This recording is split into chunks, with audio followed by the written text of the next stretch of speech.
Assalamualaikum warahmatullahi wabarakatuh. Waalaikumsalam warahmatullahi wabarakatuh. Terima kasih kepada Bapak dan Ibu, rekan-rekan peserta webinar Serba-serbi COVID-19 pada hari ini, yang merupakan seri ketiga dari rangkaian seri webinar kerjasama antara Forum Aceh Menulis, UNICEF bersama dengan Yayasan Darah untuk Aceh. Pada webinar kali ini, kita juga didukung oleh Dinas Kesehatan Aceh, Litbangkes, Unsyah, dan juga Ikatan Dokter Indonesia. Terima kasih atas kesabaran Bapak dan Ibu untuk menunggu, karena seharusnya acara kita dimulai pada pukul 14.30 pada hari ini. Dan saya selaku moderator hari ini, Tira Aswitama dari UNICEF, ingin juga menyampaikan rasa terima kasih kami bahwa Bapak Ibu memiliki waktu dan juga berkesempatan untuk bisa mengikuti webinar hari ini. Terima kasih. Saya juga sampaikan bahwa di tengah-tengah kita sudah hadir Bapak Yarmin Dinamika, Pembina Forum Aceh Menulis, kemudian ada Bapak Andi Yogatama, selaku Kepala UNICEF Perwakilan Aceh, dan juga Bapak Aulia Rohedi, pimpinan dari Yayasan Darah untuk Aceh. Selamat bergabung. Untuk hari ini, topik kita sesuai dengan flyer yang mungkin sudah disebarkan kepada Bapak Ibu dan sudah diterima oleh Bapak Ibu semua. Hari ini kita akan membicarakan mengenai serba-serbi hal-hal apa yang perlu diketahui oleh publik terkait dengan coronavirus disease atau COVID-19. Untuk topik-topik khususnya ada 4 topik, yaitu yang pertama adalah mengenal virus corona secara epidemiologi dan bagaimana potensi penularan virus corona yang akan dibawakan oleh Dokter Harapan. Kemudian manifestasi klinis, pengobatan dan penetapan kriteria sembuh oleh Dr. Safrizal. Kemudian pemeriksaan untuk screening, diagnostik, dan penentuan sembuh, interpretasi hasil dari rapid test, dan RT-PCR, juga TCM dari Dr. Nelly Litbangkes. Kemudian bagaimana strategi melindungi diri dan keluarga untuk pencegahan penyebaran COVID-19 oleh Dr. Iman Murrahman dari Dinkes Aceh. Saya persilakan, mungkin saya ingin menyapa para narasumber yang sudah hadir di sini. Yang pertama akan kami berikan waktunya dan juga layarnya untuk Dr. Nelly bisa menyampaikan materinya. Mungkin yang pertama mengenai pemeriksaan untuk screening, diagnostik, penentuan sembuh, dan interpretasi hasil rapid test RT-PCR dan TCM. Dr. Nelly merupakan koordinator pemeriksaan lab COVID-19 di Balai Litbangkes Aceh dan memiliki nama lengkap Dr. Nelly Marisa M. Master Biomed, yang kita mungkin perlu menyampaikan rasa terima kasih dan salut kita bahwa Litbangkes Aceh juga sudah sangat aktif dalam melakukan pemeriksaan selama ini terhadap COVID-19. Dan juga mungkin di sini sebagai latar belakang mengapa topik ini diangkat adalah karena di tengah-tengah masyarakat masih banyak kebingungan maupun keraguan mengenai apakah perbedaan dan persamaan antara rapid test dengan RT-PCR secara swab, kemudian juga bagaimana interpretasinya, apalagi kemudian ada kasus-kasus di mana pemeriksaan pertama positif, kemudian keduanya negatif, ketiganya positif lagi gitu ya. Dan itu yang banyak sekali kita dengar rumor-rumor di WhatsApp grup maupun di media-media mengenai kebingungan ini. Ya, kepada Dr. Nelly mungkin saya ingin menyapa Dr. Nelly. Ya, Assalamualaikum warahmatullahi wabarakatuh. Terima kasih Dr. Nelly. Silakan Dok untuk memulai paparannya. Oke, terima kasih Dr. Tira. Assalamualaikum warahmatullahi wabarakatuh. Selamat siang semuanya.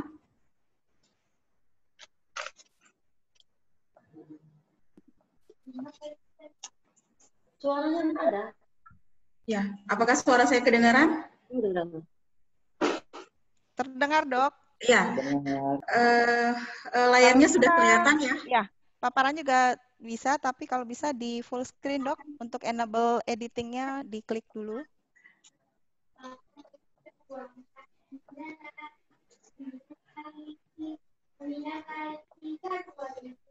Oke. Terima kasih, Dr. Nelly. Sudah ya, seperti ini ya? Ya, sudah, Dok. Terima kasih Dr. Tira dari UNICEF. Selamat siang semuanya. Terima kasih atas kesempatan yang diberikan kepada saya untuk menyampaikan sedikit informasi tentang kesimpang siuran hasil tes COVID-19 selama ini yang beredar. Yang kita bahas di sini yaitu tentang rapid test, PCR, dan TCM. Perkenalkan, saya Nelly Marisa dari Balai Penelitian dan Pengembangan Kesehatan Aceh. Nah, sebelumnya kita kenal dulu nih apa-apa saja alat pemeriksaan COVID-19 ini. Yang pertama, ada gambar di sebelah kiri, ini merupakan contoh gambaran dari alat rapid test yang selama ini kita gunakan. Kemudian juga yang gambar di tengah ada PCR, kemudian yang sebelah kanan itu merupakan GenExpert. Kemudian selanjutnya, kita selama ini kan bingung mana saja kasih alat yang terbaik gitu. Terus kenapa sih saya diperiksa dengan alat ini? Sedangkan yang lainnya diperiksa dengan yang lain, alat yang lain gitu. Terus kenapa sih hasilnya beda-beda? Oh hari ini positif ya, besok diperiksa lagi kok negatif ya gitu. Bingung, masyarakat ini jadi bingung gitu ya. Jadi kita kenal dulu ya satu-satu alatnya, nanti baru kita bahas kenapa sih bisa seperti ini gitu, apa yang terjadi. Nah yang pertama kita lihat di sini ada tentang rapid test. Nah rapid test ini apa sih gitu? Rapid test ini adalah pemeriksaan cepat dengan basicnya itu adalah serologi, pemeriksaan serologi, di mana prinsip kerjanya itu memeriksa reaksi antigen dengan antibodi. Nah, antibodi sama antigen ini makhluk apa gitu? Apa dia ini apa? Lah dari pengajian tuh Kak. Tapi tentang saya jelaskan dahulu bahwa antibodi ini adalah antibodi apa namanya? Dari manusia, sedangkan antigen ini adalah bagian terkecil atau protein-protein terkecil dari virus. Jadi kalau misalnya kita deteksi rapid test untuk deteksi antibodi, itu kita periksa IgM, imunoglobulin M, imunoglobulin G, ataupun imunoglobulin A. Dan deteksi antigen itu kita periksa protein dari virusnya. Yang paling banyak itu ada spike protein dan nukleokapsid protein. Hasilnya bagaimana? Nah, hasil yang dimunculkan itu adalah hasilnya reaktif non-reaktif untuk pemeriksaan antibodi. Jadi bukan positif ataupun negatif.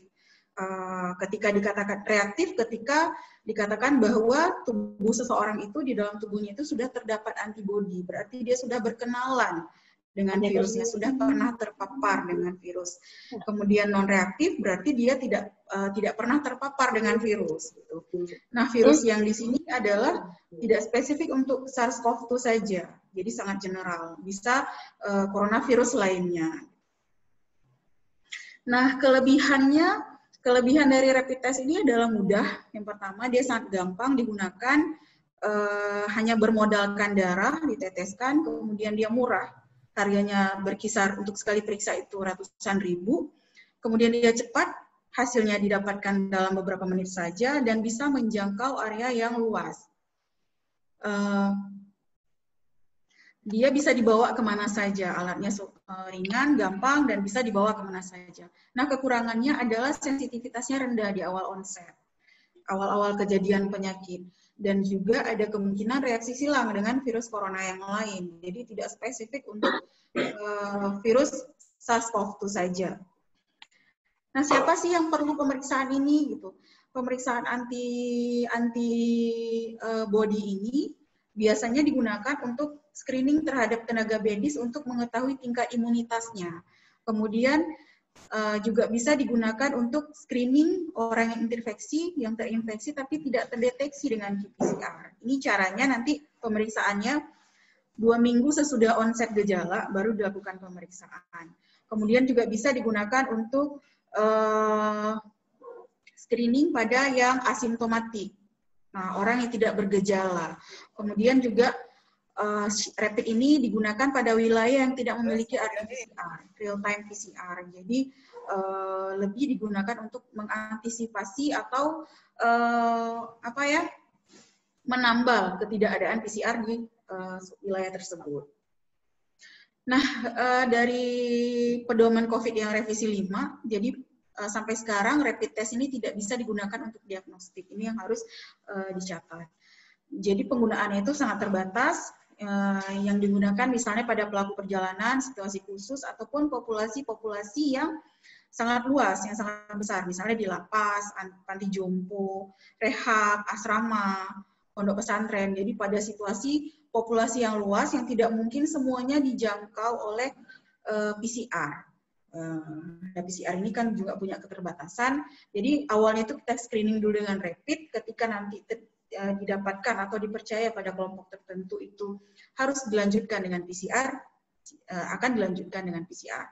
WHO juga merekomendasikan penggunaan rapid test ini untuk tujuannya penelitian, epidemiologi, untuk melihat situasi pada suatu populasi atau penelitian-penelitian lainnya. Dan juga perkembangan rapid test ini sampai sekarang masih banyak penelitian-penelitiannya, jadi kita masih menunggu teknologi terkini seperti apa dan rekomendasi WHO seperti apa. Nah, ini saya cantumkan sebuah penelitian yang mengcompare, mencari perbedaan, membandingkan antara pemeriksaan PCR dengan yang rapid test. Dari 29 orang PCR yang dites pakai PCR menunjukkan hasil positif, itu ketika diperiksa dengan menggunakan rapid test untuk pemeriksaan IgM-nya hanya 20 orang yang reaktif, yang menunjukkan hasil positif. Sedangkan yang negatif itu ada 9 orang. Jadi kemudian pada kelompok orang yang sehat, 124 orang yang diperiksa itu tidak ada yang menunjukkan hasil pemeriksaan IgM positif, semuanya menunjukkan negatif. Kemudian untuk IgG hampir sama, dari 29 orang yang PCR positif, yang menunjukkan IgG positif itu ada 27 orang. Kemudian negatif 2 orang. Jadi kita bisa simpulkan sensitivitas dari PCR dari rapid test 69% untuk IgM, 93% untuk IgG. Sedangkan spesifisitasnya lebih tinggi, ini untuk melihat pada orang sehat apakah terdeteksi atau tidak, 100% untuk IgM dan 99% untuk IgG. Nah, kita bahas yang kedua, ini ada polymerase chain reaction, ini artis yang sekarang lagi booming ya. Apa sih PCR itu? Kenapa orang sebut-sebut PCR, di swab, diperiksa PCR, diapain sih sebenarnya gitu. Jadi kita lihat lagi bahwa PCR ini adalah metode molekuler yang mendeteksi dalam hal ini RNA dari virus. Karena kita bermain dengan virus SARS-CoV-2 yang merupakan virus RNA, jadi kita deteksinya itu adalah RNA virus. Kemudian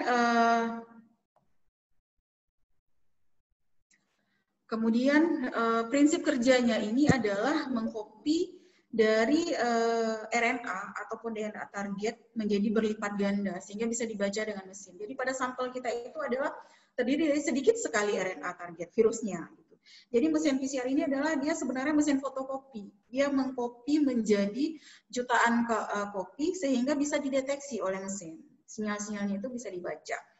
Nah, dari sekian banyak teknik PCR yang kita pakai untuk pemeriksaan SARS-CoV-2 ini adalah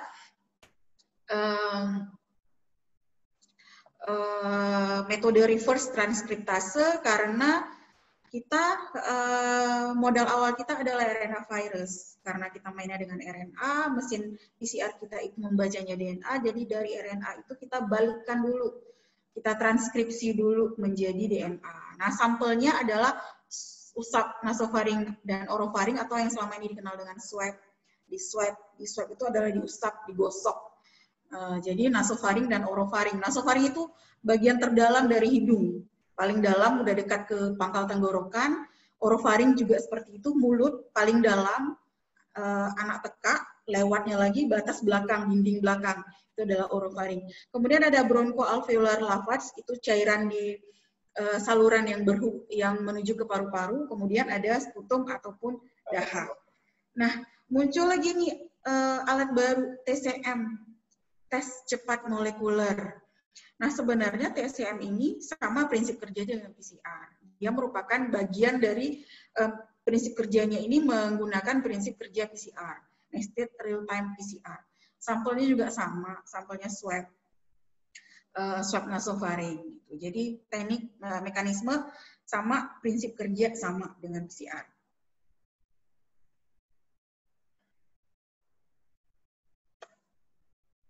Oke, sebentar saya mengalami kendala.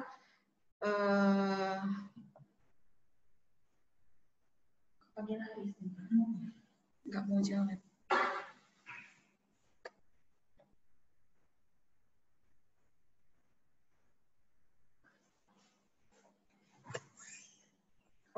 Sepertinya screen saya macet.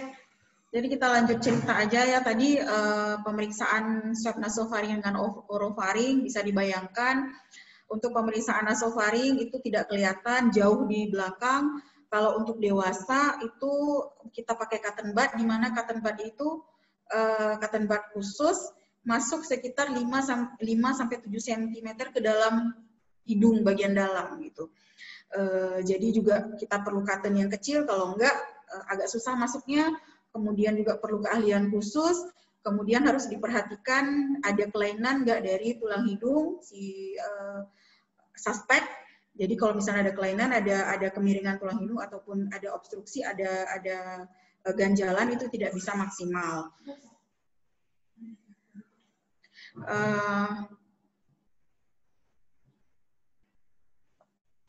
Oke, sepertinya screen saya kembali agak macet ya. Kemudian kalau untuk yang orofaring itu bagian mulut bagian belakang. Macet nih. Kok mau jalan?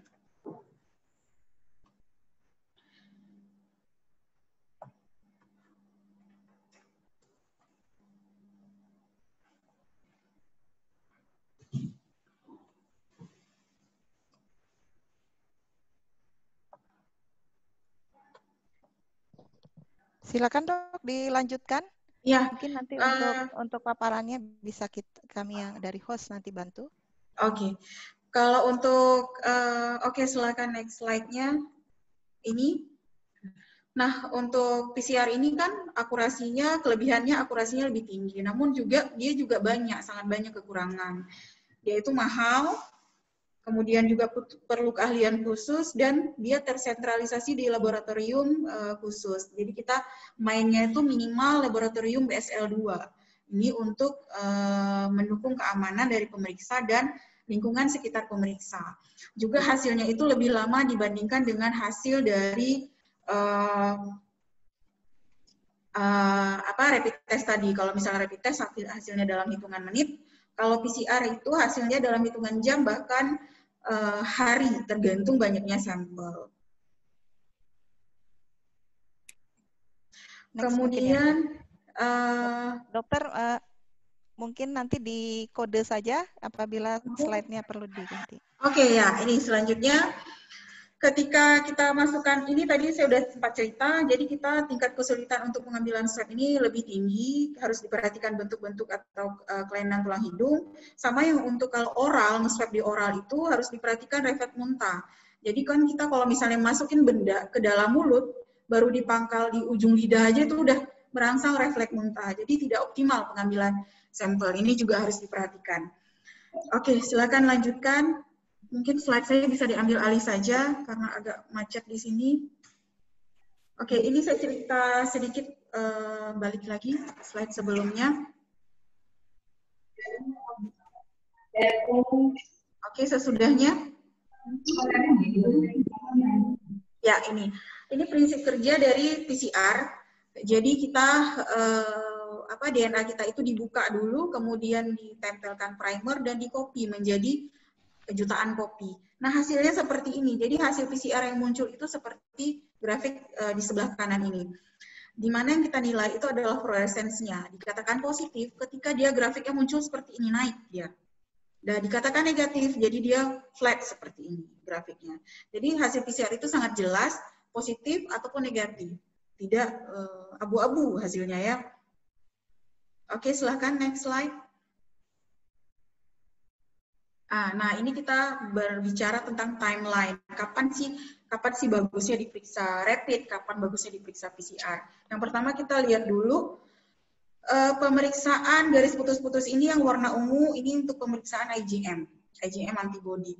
Dari onset 2 minggu paparan sebelum gejala, ini dia baru muncul di minggu kedua sesudah gejala untuk IgM. Nah, akan naik paling tinggi di minggu ketiga, kemudian turun. Di minggu kelima sudah mulai tidak terdeteksi lagi.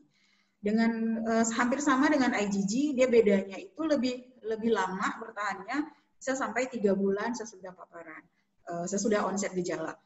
Kemudian kalau untuk PCR, yang untuk pengambilan swab dari nasofaring, ini dia 1 minggu sebelum gejala sudah bisa dideteksi, sudah mulai terdeteksi. Paling bagus dideteksi itu 1 minggu pertama gejala, ini yang dari nasofaring, kemudian mulai menurun di minggu ketiga, minggu keempat, minggu kelima ini sudah mulai tidak terdeteksi oleh PCR lagi. Kemudian juga ini isolasi virus hampir sama dari saluran nafas, paling bagus juga 1 minggu sebelum gejala sudah mulai muncul, 1 minggu sesudahnya bisa dideteksi. Kemudian ada bronchoalveolar lavage ataupun cairan yang kita ambil dari saluran yang menuju ke paru-paru. Ini juga hampir sama ya, tapi dia bertahannya lebih lama. Cuman ini tindakannya lebih sulit untuk mengambilnya, gitu, lebih invasif. Kemudian juga yang baru-baru ini dikembangkan juga ada dari stool, dari tinja. Ini bisa dideteksi dari tinja, tapi lebih rendah kemungkinan untuk mendeteksinya. Oke, silakan next slide. Nah, kapan sih diperiksa gitu supaya mendapatkan hasil yang optimal? Kapan harus diperiksa? Kapan saya itu harus diambil swabnya? Gitu. Dan ini saya ambil dari juknis COVID yang terbaru yang revisi 5. Jadi berikanlah kami itu sampel hari pertama dengan hari kedua, jangan single sampel.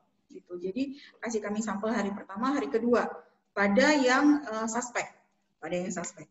Kemudian berikan lagi untuk follow up-nya di hari ke-7 ataupun jika kondisi klinis memburuk, silakan di swab.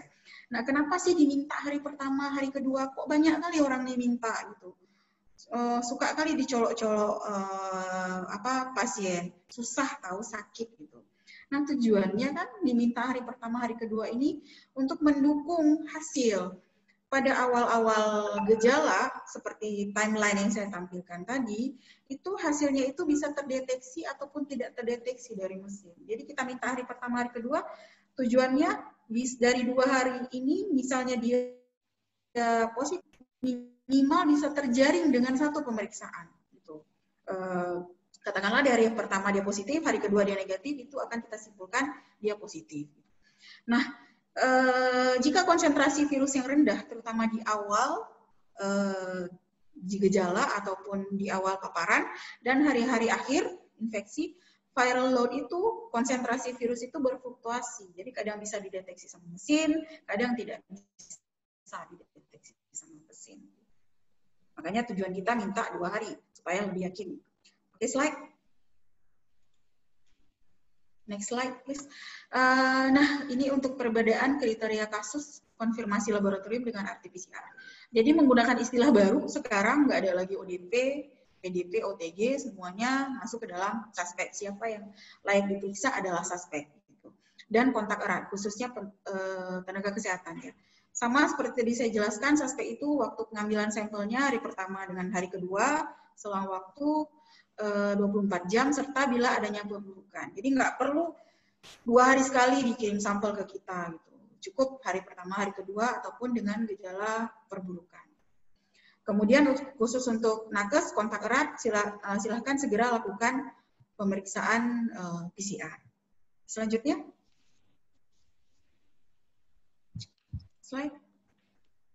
Nah, hasil tes pemeriksaan negatif pada spesimen tunggal, dia tidak diberikan pemeriksaan hari pertama, hari kedua, cuma 1 sampel, terutama jika spesimen itu berasal dari saluran pernafasan bagian atas, mungkin tidak terkena pada area yang tepat di swabnya itu, tidak menyingkirkan kemungkinan tidak adanya infeksi jika negatif. Gitu. Beberapa faktor bisa menjadi penyebabnya, misalnya nih, kualitas spesimen yang tidak baik, mengandung sedikit material virus, swabnya di lokasi yang tepat, waktunya gitu. Kemudian spesimen yang diambil pada masa akhir infeksi atau masih sangat awal. Tadi waktu sangat berbicara kapan pengambilan spesimen. Kalau salah waktunya, hasil negatif bisa saja terjadi, tetapi tidak menyingkirkan kemungkinan adanya infeksi. Dan selanjutnya spesimen yang tidak dikelola dan tidak dikirimkan dengan transportasi yang tepat. Ya, spesimen dimasukkan ke dalam VTM, kemudian dimasukkan ke dalam suhu tertentu, 4 derajat. Jadi ini supaya mempertahankan kualitas dari spesimen. Kemudian transportasi harus tepat, cepat sampai ke laboratorium, jangan terlalu berlama-lama pada di daerah ataupun di suhu ruangan. Kemudian ada juga kendala teknis yang menghambat pemeriksaan RT-PCR, real-time PCR seperti mutasi pada virus. Virus ini sangat gampang sekali, sangat mudah untuk bermutasi. Jadi untuk mengkonfirmasinya itu salah satu cara itu dengan sequencing. Ini belum tersedia di kita. Nah, jika hasil negatif didapatkan dari pasien dengan kecurigaan tinggi suspek terinfeksi virus COVID-19, maka perlu dilakukan pengambilan dan pengujian spesimen berikutnya. Ini sepenuhnya kita serahkan kepada dokter penanggung jawab pasien. Ketika mendapatkan hasil negatif dari kami, tetapi dokternya itu yakin bahwa ini ada kemungkinan untuk COVID, silahkan ambil sampel ulang. Lebih bagus pada saluran nafas bawah, gitu. Cuman tindakan ini lebih invasif. Mana yang memungkinkan? Ya, silahkan slide-nya. Next.